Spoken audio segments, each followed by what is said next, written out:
Okay, so my first memory of being an Eagles fan. Well, that was 90. I believe it was either 1992 or 1993. Sorry, I forget the date, but the Eagles are playing the New Orleans Saints in New Orleans, and they were it was a playoff game, and Randall Cunningham was the Eagles quarterback, and Bobby Abear was the Saints quarterback. And I remember I was at my dad's house in Roxborough, which is city of, just outside of Philadelphia, and just outside the city proper. And shout out to Roxborough. It's a great community, great people there. Great memories of those days. And they were playing the Saints, and at the time, I was more really a basketball fan. That was the sport I followed the most. That was the only sport I really played at the time, and not that I ever really played football, but but basketball was the only sport I really had an interest in, and watched a lot of NBA back then, Michael Jordan, the Bulls, and the Sixers, of course, and but you know, I was at his house and it was a playoff game, and I didn't have a great interest in really watching because I really wasn't into football back then. But my dad said, I want to show you this. I think you'll enjoy it. He's not a huge football fan, but he watches, and so we were watching the game at his place, and I remember I remember at halftime. This is something I'm sure a lot of parents do. At to show their kids about the game.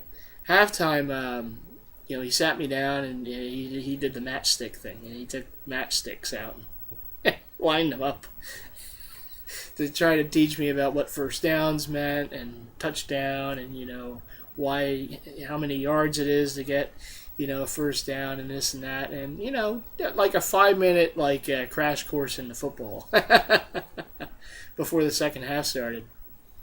And the thing that I remember most about that game was in the second half, the Eagles were losing and they came back to win that game. In the second half, there was a long bomb touchdown from Randall Cunningham to Fred Barnett. And it's one of those things that, it's like one of my first impressions is just watching that. And then I remember how excited I was to see that, and it pretty much cemented the game away. And so Fred Barnett became my first favorite Eagle. Many years later, I would get to meet him at a Eagles pep rally before one of the NFC title games, and it was a real thrill. I got his autograph on a ball. I shook his hand. I said, "You're my first favorite Eagle." He acknowledged that. He said, "Thank you," and he was the first. His jersey was the first Eagles jersey I ever owned, and still have it. And old starter replica Kelly Green, Fred Barnett jersey, and so that was it. That was the moment. That and of course the next week they lost in Dallas, and that's when I started hating Dallas. So it didn't take me long to find the team that I could stand. But that's what got it started. It was I believe it was 92 or 93. The sad thing about that was that game was the only win the Eagles ever had in the playoffs with Randall Cunningham and Reggie White before they moved on, and a host of other players from those days before they moved to other teams. Of course, later Reggie would win with the Packers, and the Super Bowl, and I was real happy for him, when they won.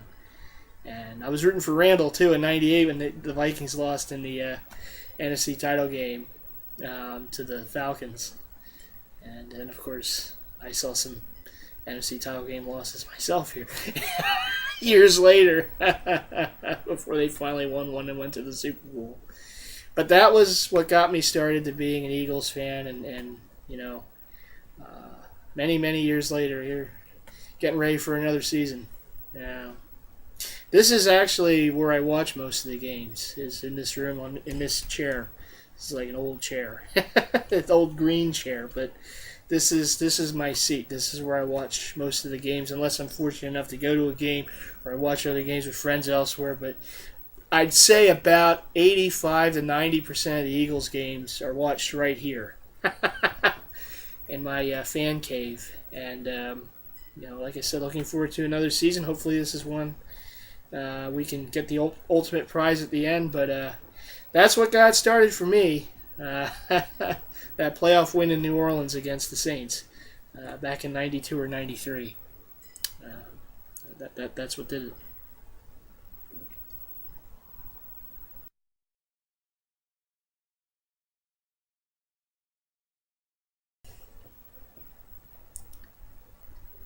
The toughest moment, the worst moment I've had so far as being an Eagles fan. Some would think it would have been the Super Bowl in 2005 when they lost to the Patriots, and that's certainly up there. Only because the Eagles had, and I will always say they should have won that game. And the Patriots, that was probably the worst of the three Super Bowls that they won that they played, and that they actually played, and the Eagles should have won that game, but it didn't happen. Although it was a home game for the Eagles and Patriot fans. You just remember that. Who took over Jacksonville? It wasn't New England. It was Philadelphia. Because we wanted more, damn it. But, no, the toughest one for me, and the one that I'll always just shake my head and just cringe whenever I think about it, was when they lost to Tampa Bay in the NFC title game. And that's a tough moment for many, many Eagles fans. That NFC title game loss was the toughest loss that I've seen as being a fan, because there was so much that went into that. There was such big build up for that game. The year before, the Eagles lost in the NFC title game at St. Louis, and the thought then was, they got to this game. The Rams are the greatest show on turf. They played with them. They were right there. Came at the end of Aeneas Williams intercepts Donovan McNabb. And, they were there, though. They made it there. We got to get that home game, though. We got to play the NFC title game at home. And then the next year, of course, the Eagles are able to do enough to get the NFC title game at home. And they're playing against the team that they just owned, Tampa Bay. I was at the first playoff game. The only playoff game I ever went to was a few years prior to that, when they won on New Year's Eve, and they beat Tampa Bay 21-3, I believe, in that game. Tampa Bay went up 3-0, and then it was all Eagles after that at the old Vet. And then they killed them the next year, and that was the end of the Tony Dungy era. And then John Gruden, who was with the Eagles as the offensive coordinator for a while, he gets to be their head coach, and from Oakland. And then but the Eagles beat them in the regular season. So it was like this whole big thing. The Eagles, Tampa Bay can't win in the cold. It was so aligned for the Eagles to get to the Super Bowl. The home game was the last game at Veterans Stadium before they moved into Lincoln Financial Field the next year. And there was this big build-up for the. I'll never forget the build-up for the game, and how as a fan you see the mistake we make is you can't feel like it's a certainty that you were going to. You can never feel, and this is the last time that I ever felt that they're certain that they're going to win. There's no way they can lose this game. No way at all they can lose this game. And so going into that game, sitting here in the room with friends, we were watching it. Eagles go up 7-0. Brian Mitchell, big return, and Deuce Staley scores a touchdown. They're up 7-0. And if I remember correct, Bobby Taylor intercepted the pass. The Eagles are up 10-0. And then stinking Joe Jurevicius goes up the sideline for a big gainer, and then Mike Allstott punches it in. And you just, you didn't want something bad to happen at that point, and it happened. And, from then it was like that slow death, It's like Eagles couldn't do much on offense. Tampa Bay was scoring, and it was just, but you still had hope. You still had hope Even though, they were down by a few scores, they were driving, and then McNabb throws the interception to Ronde Barber, who returns it all the way for a touchdown. And I can't tell you how just gut-wrenching that was for me. And all Eagle fans, I'm sure, but I can only speak for myself. And I know what I did is that I was watching here and with my friends, and we were just. And I remember I turned the sound off. I didn't turn the TV off, but I turned the sound off because I didn't want to hear, Tampa Bay being congratulated for winning and going to the Super Bowl. And I remember I just muted the TV and I turned on the local radio, Sports Talk Radio, WIP, and because I wanted to hear people who felt the way I felt, And, my friends and I were talking about it too, but it was really quiet. Like, it was as quiet in this room as it was in the vet when that happened, And I just remember just, like, lying down on the floor, back, just looking up at the ceiling, and my friends were, heading home and whatever. And then I just laid here like a slug on the floor, listening to the radio, listening to fellow Eagle fans just say about what a gut punch this was, how horrible this was, how could this have happened? This was our turn. This was supposed to be us, going to the Super Bowl. How did they lose this game? And I've never felt as bad as I did at that point. And, we sit here, we say, oh, it's a game. How can you feel that way? Well, when you're a fan, when it means that much to you, you're going to feel that way. And I'm sure it would be the same for any fan base if they went through games like that. And, you're so certain, you're going to get to the championship game, you're going to win it, and it doesn't happen. And that feeling, I've never experienced it since, and that includes the Super Bowl loss. And I honestly, I don't have an answer for that other than I was so certain they were going to win that game against Tampa without a shadow of a doubt. And then it didn't happen, and it just completely deflated me at that point. And it was like this numbing feeling. And it was kind of haunting, really, to think about it. Just lying there with the radio. I couldn't even watch. I couldn't watch Tampa Bay, nothing. I mean, I watched that Super Bowl, but I'm sitting there, and I'm just picturing the Eagles there and saying, it could have been us. That was our Super Bowl win that Tampa Bay took from us.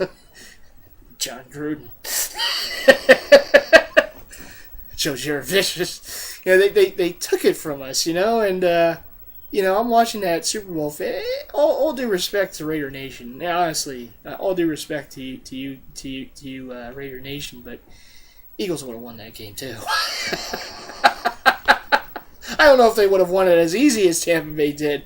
The Eagles would have won that game, too, in the Super Bowl. Because the Raiders had some issues going into that game. The center had a problem. It was like they were just not there, totally. It's like if the Eagles were playing them, we would have won our Super Bowl. And we would have got revenge from 1980. But so that was my most painful moment as being a fan to this point. So that game kind of changed me. I've never gone to any other game ever since saying that there's no possible way we can lose because I saw it that day and I saw it again the next year against Carolina, and that's another one, really, Carolina. Then they lose at Arizona, in 2008. The Eagles have been very good at firsts against them happening, right? Tampa Bay goes to their first Super Bowl. Carolina goes to their first Super Bowl. The Cardinals go to their first Super Bowl over the Eagles, and then the Saints win their first ever road playoff game against the Eagles. Why us? But that's part of being a fan, and you hear a lot of the highs from fans, particularly in certain cities. But where there's highs, there's also lows elsewhere, and I'll tell you, that was as difficult a moment that I'll ever remember, and that was my worst moment as of being a fan so far. I've been a fan for over 20 years now, and that was it. Hopefully, don't have to go through something like that again. But that was it.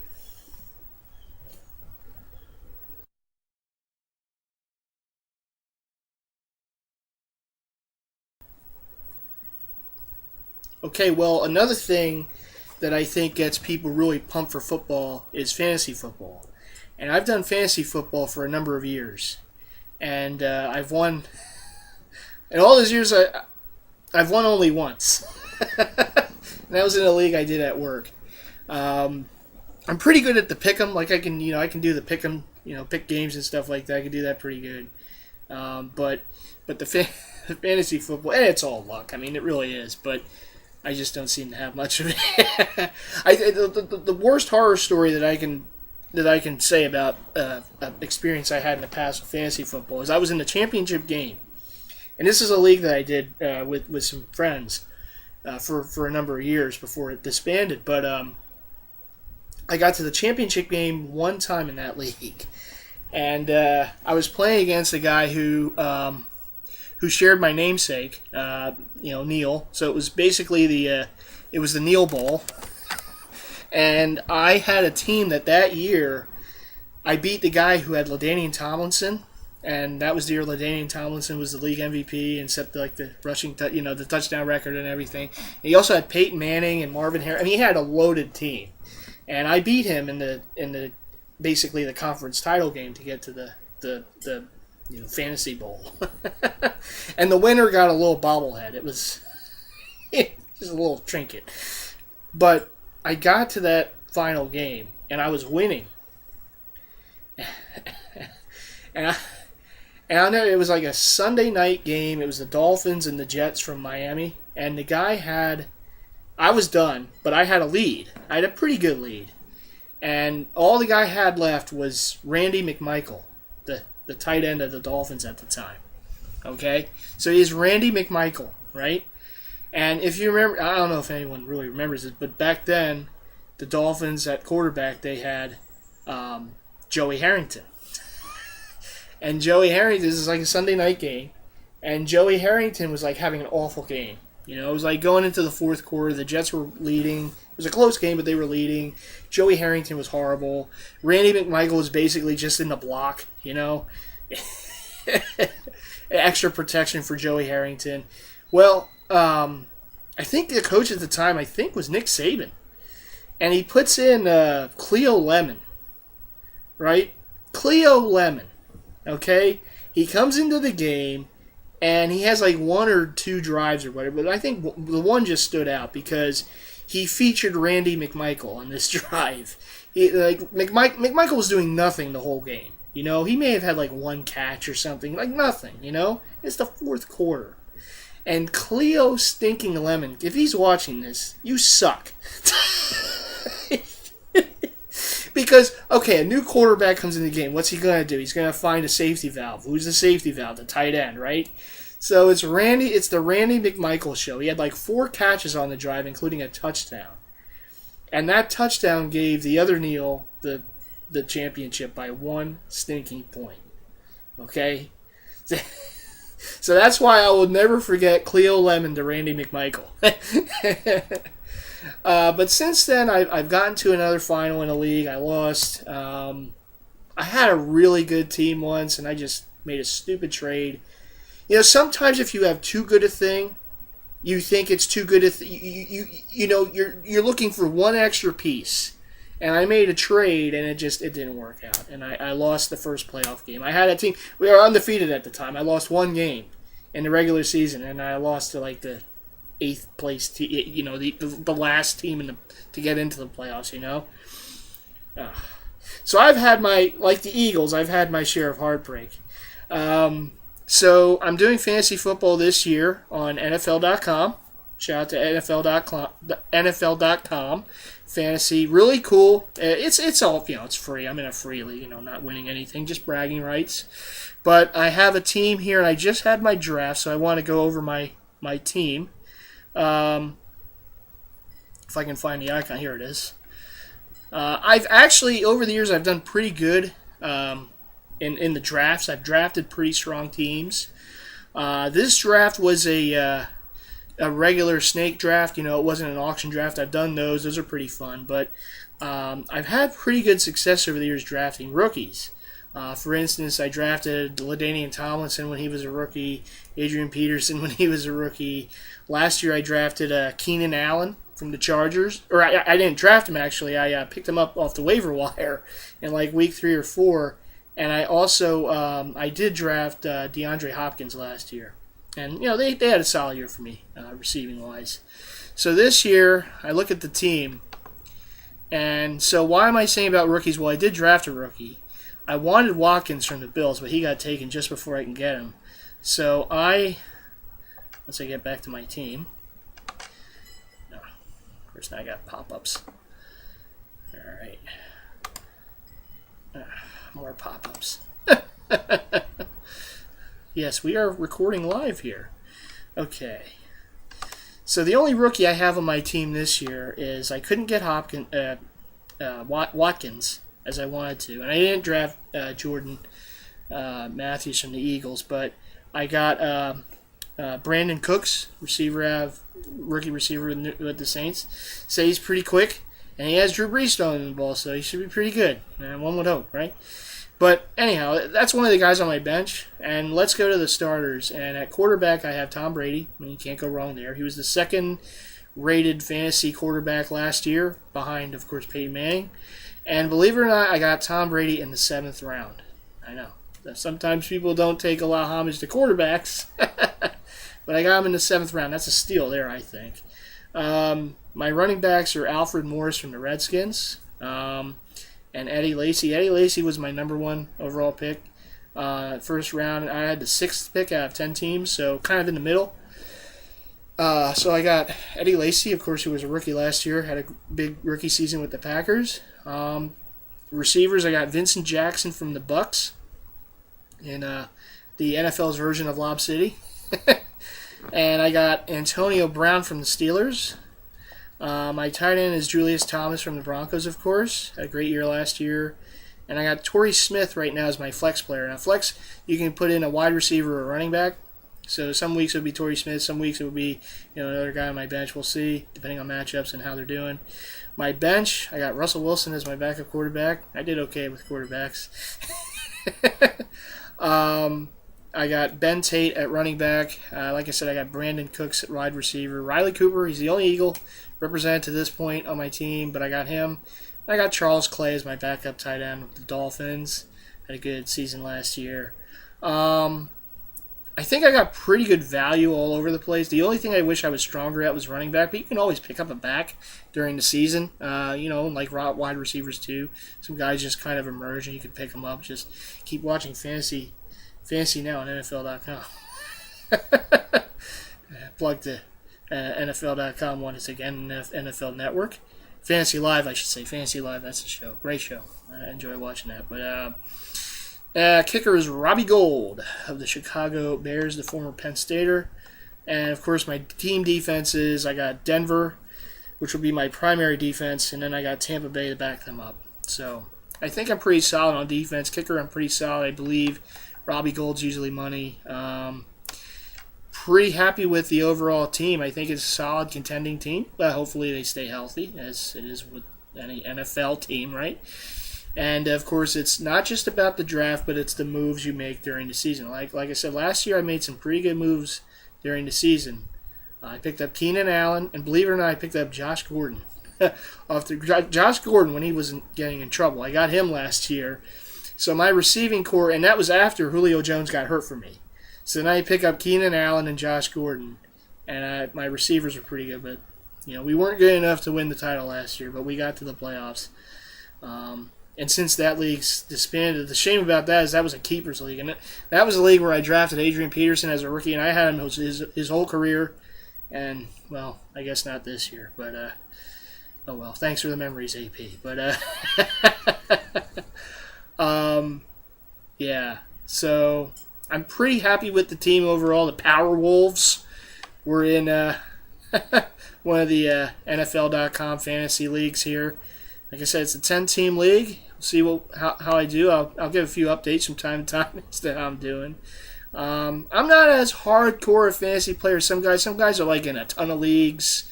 They do all this stuff, the money leagues and this and that. If I did money leagues, I would never win.